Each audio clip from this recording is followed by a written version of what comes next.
I think the market has structurally changed. Rates go up, capital comes in, rates come back down, and we just kind of cycle through that over and over again. That cycle is broken. And now I think we have this litigation issue that's just going to put perpetually pressure on the system. And in the admitted markets in particular, I don't see a clean avenue out of this. I'm Bryan Falchuk. My guest is Nick Lamparelli, and this is our conversation from the show InsurTech Wrap that I guest hosted for Dave Wechsler on May 8th, 2025. And this is the future of insurance. Well, look, if you think it's hot now, just wait till Nick and I get cooking, because welcome to InsurTech Wrap.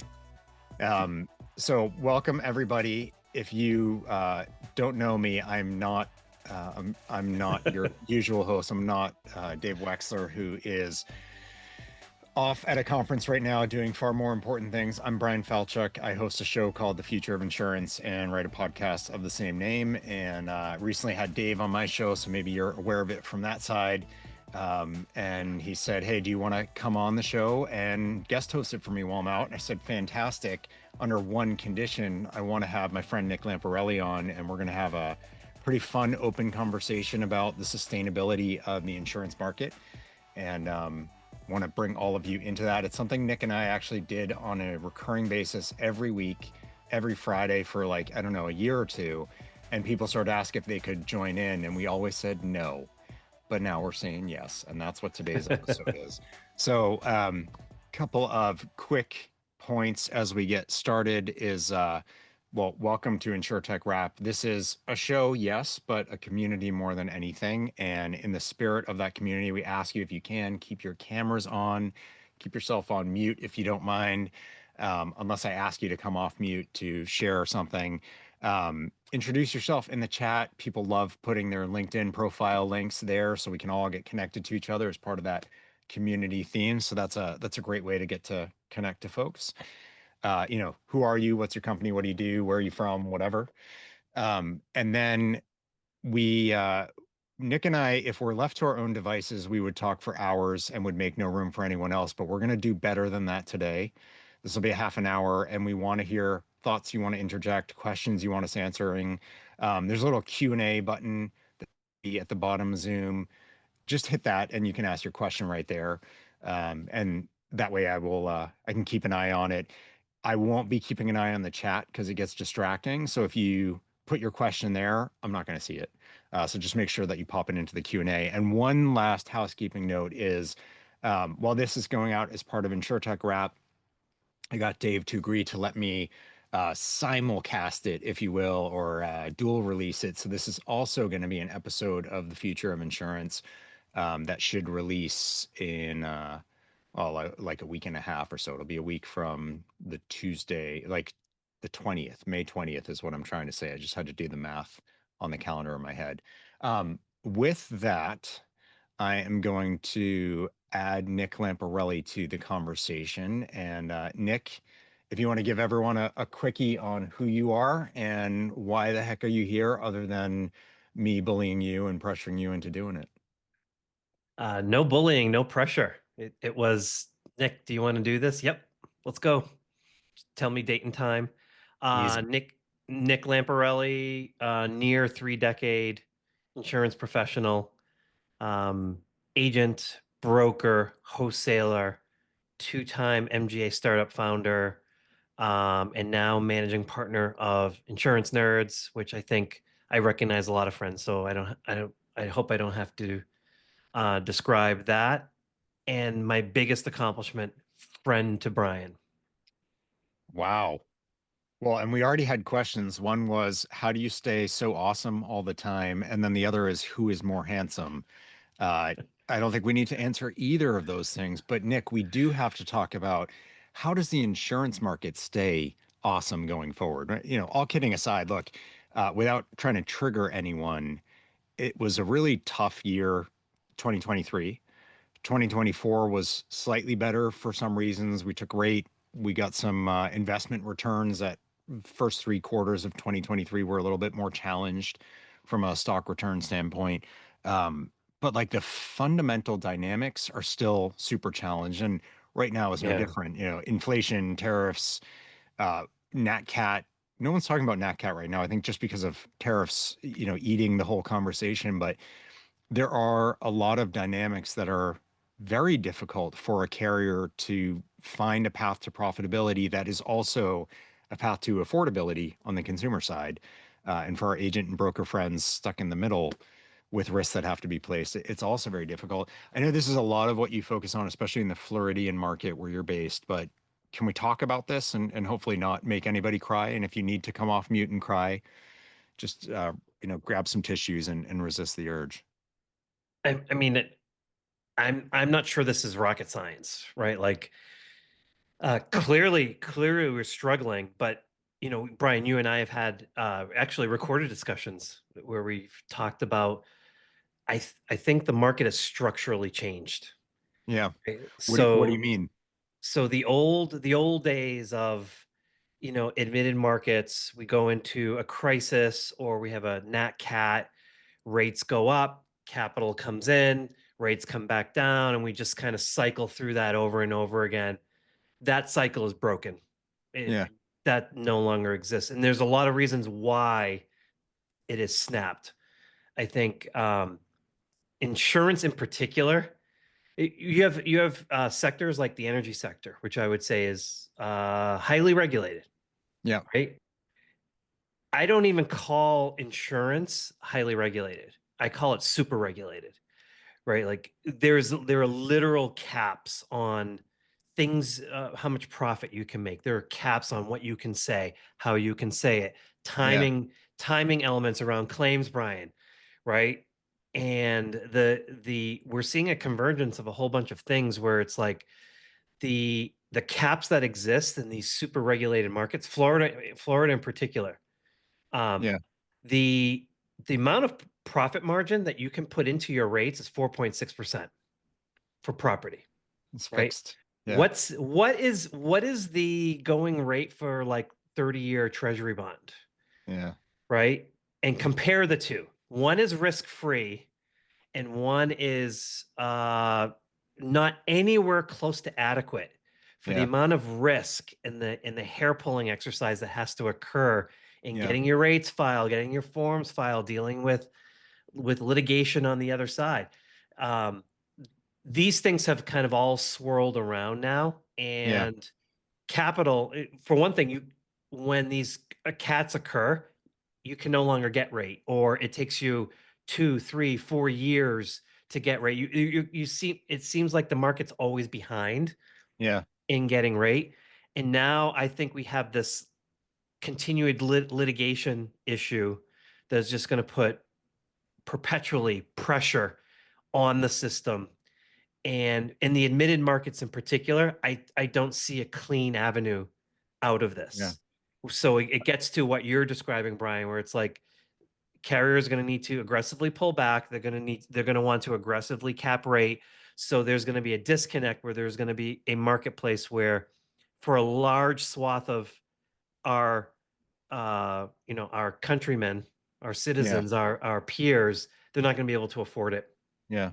or it's going to consume a significant percentage of what's happening. So I think the market is structurally changed. The old cycles are broken. Uh, you made too many points that I'm like, oh, I want to ask about this. I want to dig into that. But one of the things that struck me as you were saying about like 4.6% profit versus like what's a 30-year T-bill. Um, it kind of reminds me of the talk about Southwest Airlines when they had bought all these airline fuel future contracts, and it was more profitable for them to just ground their fleet and make the money off that than actually to use the fuel. And it's Yeah. like, yeah, now you've got a fundamental question. It's like our core business actually doesn't make sense to operate if Nope. that's the return. We should just sit on Right. the cash. But that's not the first thing that you said that struck me is when you said that the cycle is dead. And I don't know if you quite said it like that, but that's the point you were making. I say that and people throw tomatoes at me. Um, so I need you're getting away with it on this show because there's no virtual tomatoes to throw. But I agree with you.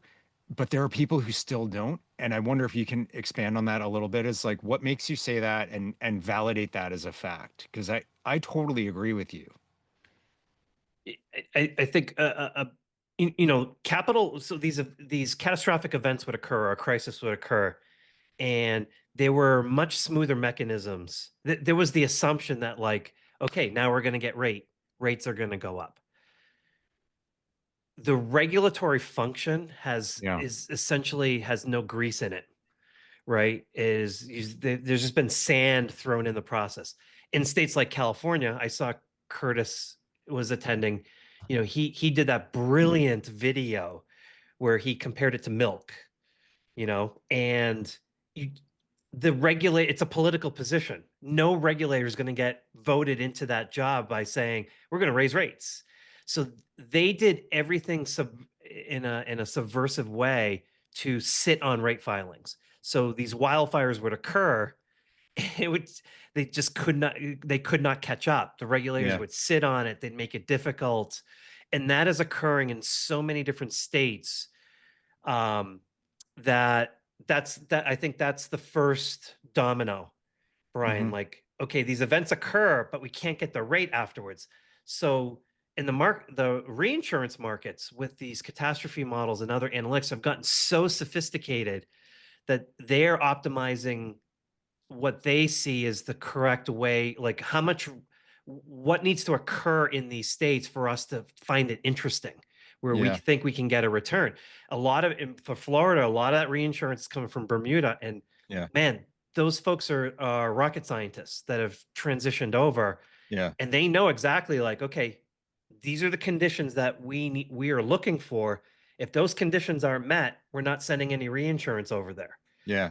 And But so over the past 2 decades, Brian, we've seen the European reinsurers kind of pull out wholesale from these yeah, catastrophic regions. Bermuda is now like the big place, but Bermuda is very strategic. They will sure. come in only if the conditions are met. And if the rates aren't going up afterwards, they're not coming in. Yeah. But look, I want to dig into something that you're painting here. Is this is like a we need to get rate question. And that's what a lot of the regulatory frustration is within the industry. But we can't just keep jacking up rates. No, Like there's a point where it's like people will sort of say, I'm not going to buy insurance then. This is not viable for me. And if you're a homeowner, that might mean you're now not satisfying your loan and you lose your house, or you get forced placement, which is super expensive and not no, great coverage. So that's not good either. But if you're commercial or a more kind of complex entity that from an insurance standpoint, you're looking to alternative hmm solutions, self-insurance with, some other form of capital. There's a question from Josh Hall around what do we see parametric in, or how do we see parametric in playing hmm a role in managing risk? I've been talking about, like, we can't just keep asking for more rate. Like, fundamentally, the product itself isn't fit for purpose anymore. So I take Josh's point: is it parametrics? Is it a form of different coverage? And I don't, to me, like, we'll just increase deductibles and reduce coverage. Like, that's the same thing as taking rate. Like, it's not meeting the need in a viable way. So, like, other than the jack up rates, reduce coverage story, what's the alternative where insurance is still a thing and is still yeah, that's the viability point I yeah, think or sustainability of the market, if you will. yeah. What's your I take mean, on I that? mean, is it any surprise that we're now seeing parametric solutions pop up all over the place? It's not a surprise to me, right? Like, parametric checks off so many different boxes. Ultimately, that itself, because parametric has the element of no deductible, it does become primary coverage, and you can get very clever with the triggers. But because it's sitting so primary, it itself can also be expensive, right? Yeah. So if you have a $250,000 house, you cannot replace that all with parametric. It's not possible. It would be more expensive Right. Right. to, Right. to do something like that. But you're right. Like, it frustrates me to no end that, here in Florida, the minimum deductible, you can't get there's hurricane deductibles for every single policy. They're 5 to 10%, right? You can potentially buy a deductible buy down, but that's going to be expensive too. So, Brian, to me, like, what the shift has to be is we have one lever. We have to reduce risk, right? And this could be a 10-year problem. It could be a Yeah. 50-year or a 100-year problem. We have to make our properties more resilient, and we have to aggressively tackle that particular problem. That's Yeah. that's one aspect. The other aspect is I think we have to revisit what an insurance policy is supposed to do, right? Yeah. Like, do we still need it to cover fur and bullion, right? Well, Like, that's like the hippo story when they yes, that was their marketing is like people don't have that, they have computers and they need like sewer line backup and yeah. it's. I think we have to revisit that question though. Like, what do we want this thing to do, right? It can't cover everything. Um, it's been thought of and treated in hail states and in Florida as like a warranty program. My roof Yeah. is old. You've heard the stories of brokers saying, "Hey, listen, your roof is 15, 20 years old, 25 years old. Yeah. Your insurance company is really going to start pressing you to replace it. Oh, well, let's hope we get a hailstorm this year." It's like that's not what this was meant to do, and at Yeah. scale it is causing massive dislocation Yeah. of issues. So, The free uh, roof story that gets told is like it's not free. Putting your deductible aside, you may find yourself with unaffordable insurance or no coverage and no one will take you for that free roof that, costs you nothing. No, it did cost you quite a bit. it was, so to me, it's especially in cat prone areas. Yeah. I think we have to revisit. Yeah, what was the company, the casualty catastrophe modeling firm, just got bought by RMS. They're out in California. I'm drawing a blank, but they were making a big push on the casualty side to go to named peril.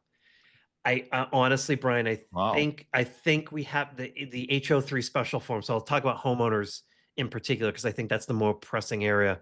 I think I think we need to revisit named perils and get off the special form. Like this whole Hmm. thing that like, hey, we cover everything unless it's excluded.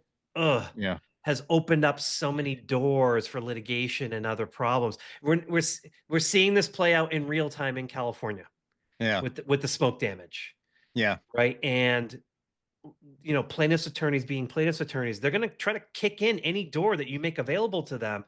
And if you have something so broad as, hey, we cover everything unless it's excluded, Yeah. to me that defeats the purpose of what this thing is supposed to do. It was not meant to cover everything. Yeah.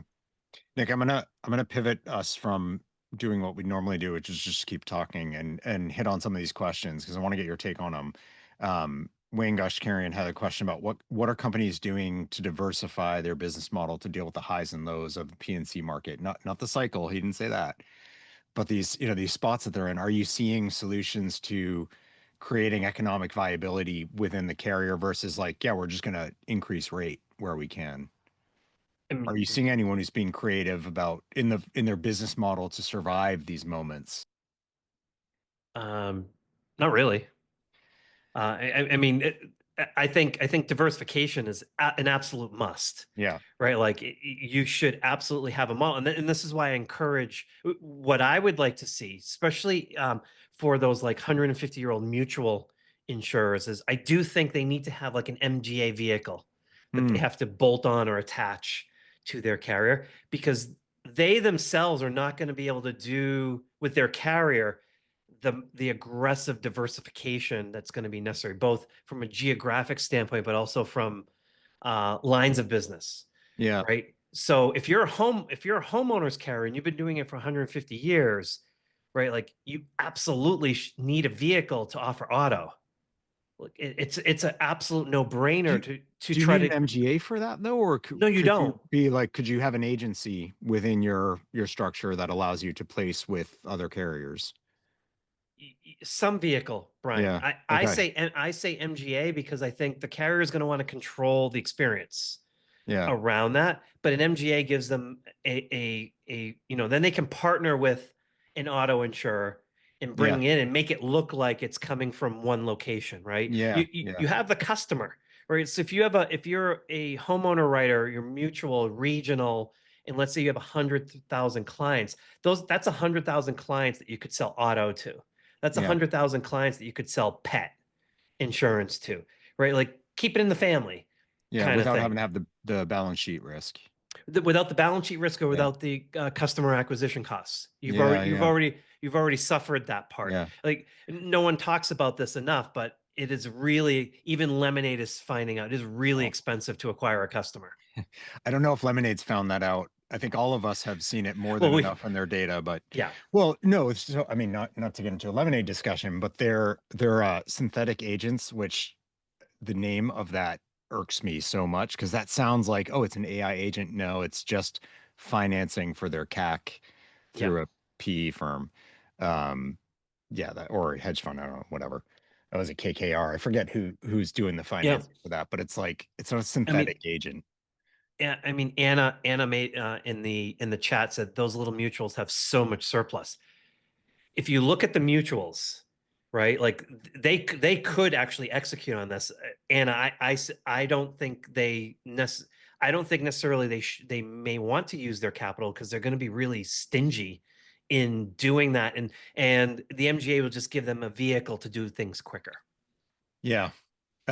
Let's stay on the Anna train for a second here. Mhm. Anna asked the first, she asked some of the non-serious questions, but also the first serious question is the impact of tariffs. What are our thoughts? What are we seeing? I mean, I'm not exactly sure other than it's going to raise the repair and reconstruction costs of yeah, things. I think it's twofold. It's that so the supply chain impact. I mean, there's no question tariffs do one thing, they raise prices.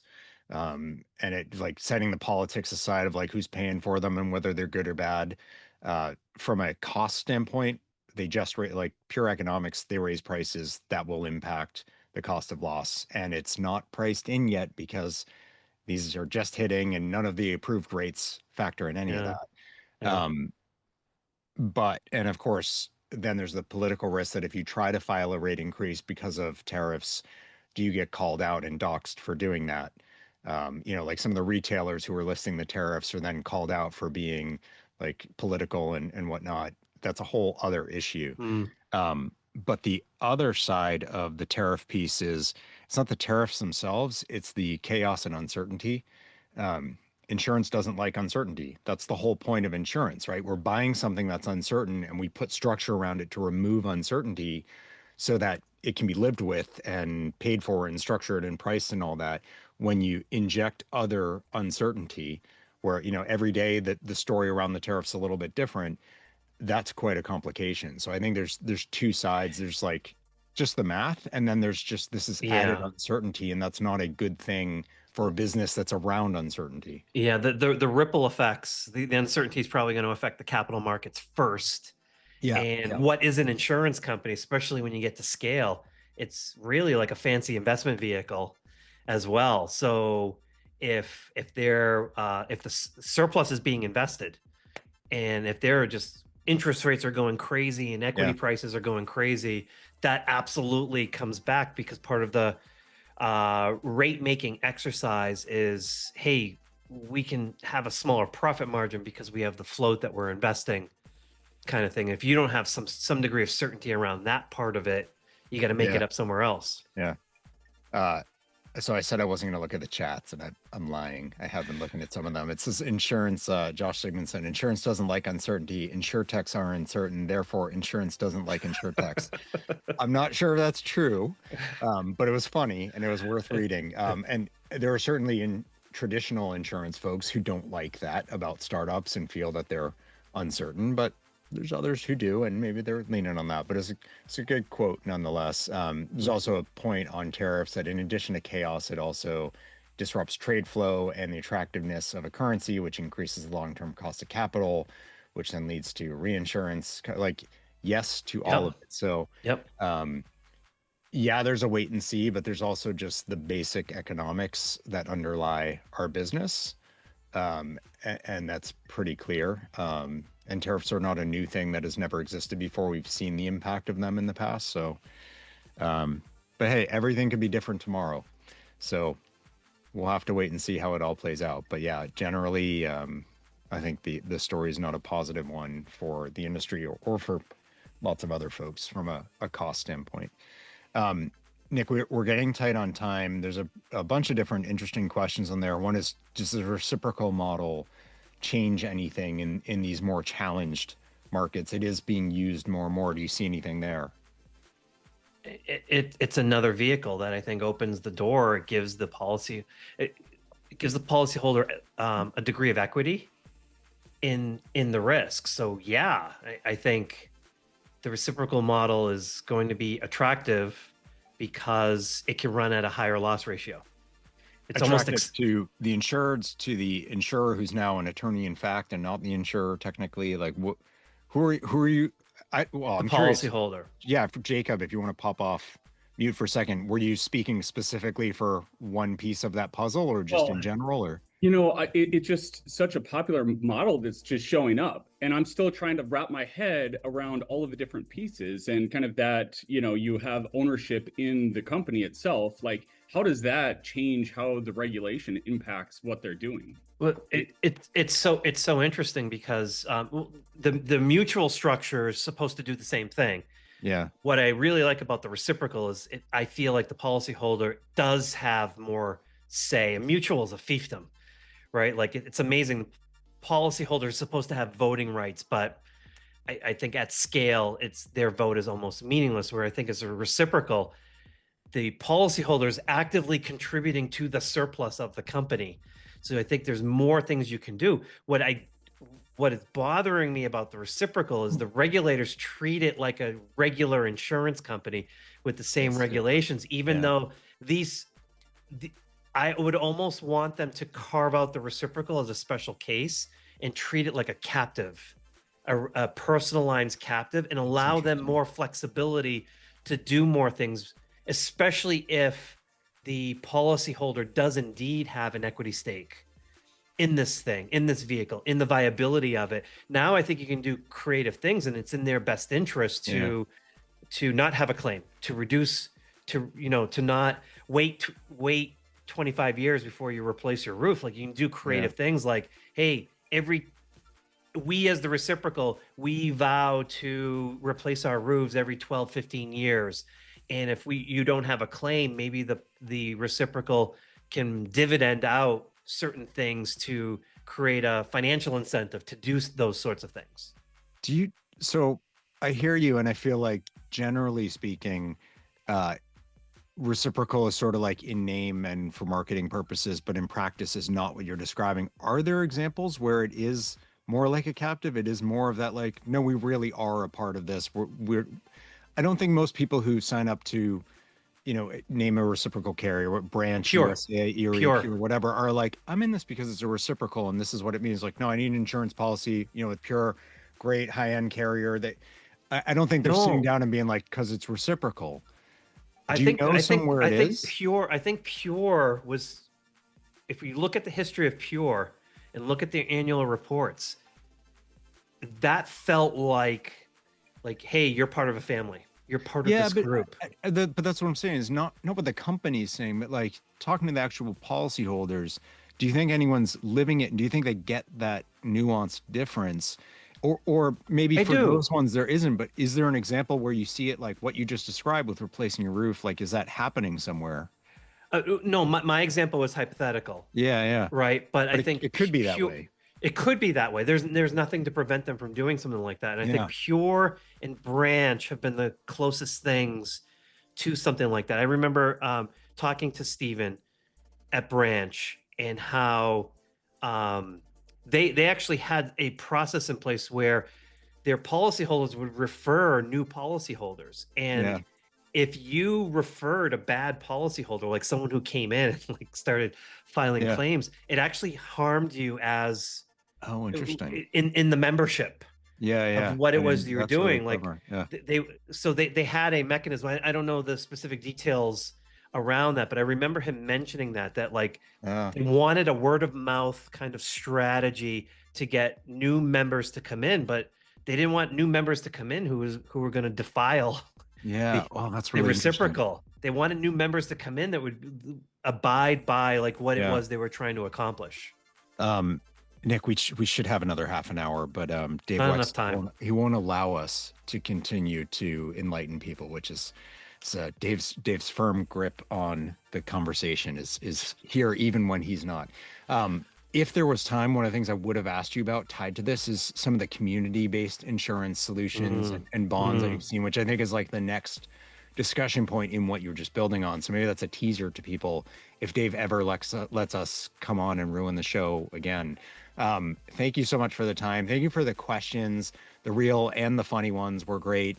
Awesome conversation in the chat. And thank you to everybody. And as always, the show is here next week again. Share InsurTechWrap.com with your friends and colleagues, and they can sign up and join the wrap themselves. So thank you, everybody.